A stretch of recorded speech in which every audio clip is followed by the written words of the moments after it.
In the book of Esther, when we last left the king, he was having a huge party. 7 days it had lasted, and they had been drinking the entire time. And if you go to like Isaiah 5 or all throughout Proverbs, frankly, you're going to see that quite often the king should not drink because he'll forget the law. And in fact, what the book of Esther tells us is that the king had one law at his party, and that was, there is no law. So the men have been drinking, and while they've been drinking, the queen, Vashti, and the women are actually also celebrating separately. Now, this wasn't required. Men and women could party together, but for whatever reason, this king and queen, Ahasuerus and Vashti, had separate parties. So it happens to be that the king, who's, by the way, in Hebrew, his name sort of reads as pain in the head. So I like to think of him as King Headache, Ahasuerus, right? He makes one more request, and that's to show all of these men who have been drinking for 7 days his last greatest piece of his kingdom, which is Queen Vashti. And by all accounts, she was quite the sight to behold, because Esther and her are both mentioned as being fair and good on the eyes, but Vashti's mentioned that twice, which just in the numbers game says she was quite the looker.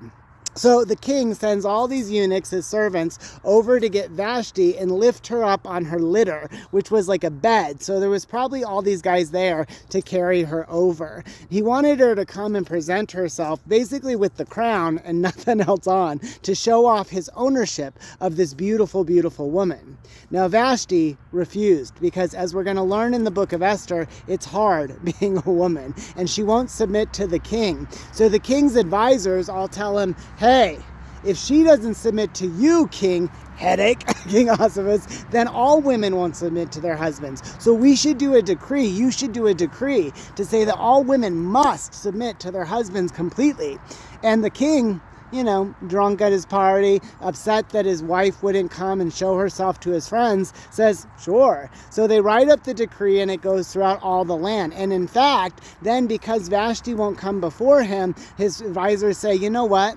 She should never come before you again. And we're introduced to the first series of ironic twists in the book of Esther. This being that the king, who can't get his wife to come submit to him, makes it so that all wives must submit to their husbands and men in the land. And then also the fact that she won't go before the king, so she's banished. And by all accounts, she loses all of her titles, she loses her house, she loses her queenship, and she possibly could have even left her life. We don't hear about her after this.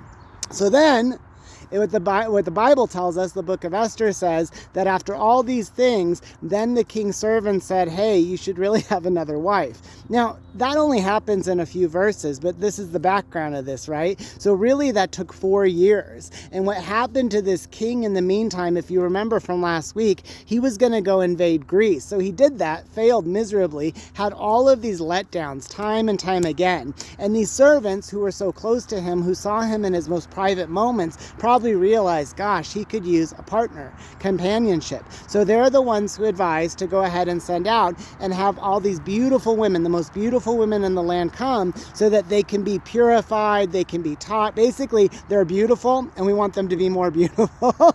And so normally you would take that from the 7 families in the land, the 7 richest families, but in this case they cast a wide net and they brought in all of these beautiful women so that they could put them through purification. They gave them to the keeper of the woman, right? Which sort of reminds me of in Daniel, the master of the eunuchs, right? Kings will take away someone's sexuality. They'll use them as objects. That's really the theme here in what's going on. So in the course of all this, right, Esther comes into the land. And if this seems odd to you, right, that he would bring in all these women, and really, basically, this isn't the VeggieTales version of Esther. He slept with one a night eventually, right?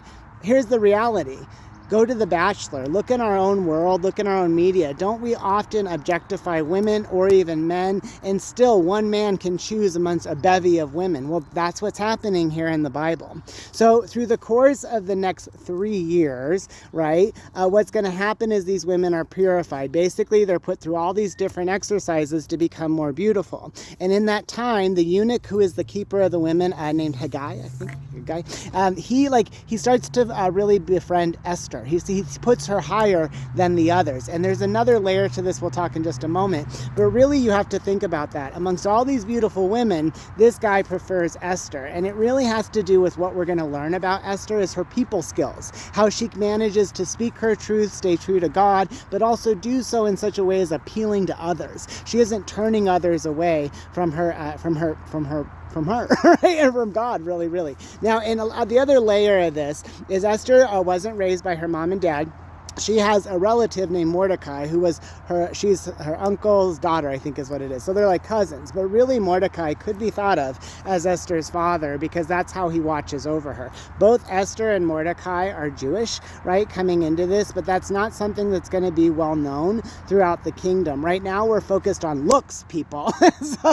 And Esther is rising up throughout the course to become ready to be offered to the king. Now we were at year 3, we're at year 7. This is just to tell you that even though the book of Esther moves quickly, which is why I want to give some more background, time still passes. Esther won't be crowned queen until year 10 of his reign. So we got some time there. In between now and when we chat on Sunday, as we dive into the scriptures, as we look at some more in-depth references from the Bible, we're also going to find a man named Haman, dun dun dun, who's going to truly be the villain of our story. So we've got King Ahasuerus, we've got Mordecai, like the father-like figure to Esther. We have Esther, who is a beautiful woman who also has people skills and is rising through the ranks throughout this entire bachelor type course. And then we're going to have Haman, dun dun dun. But the most main important character of the Bible, in any book of the Bible, is the Lord. So we've also got the Lord God, who is watching over all of these people and who's using this woman, and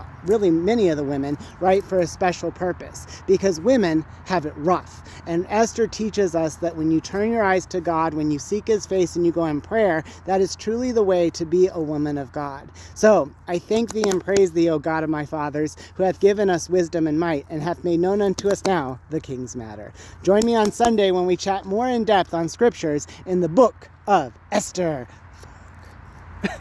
Happy Friday. It's Friday. Happy Friday chatting at Cheesman. Happy Friday, y'all.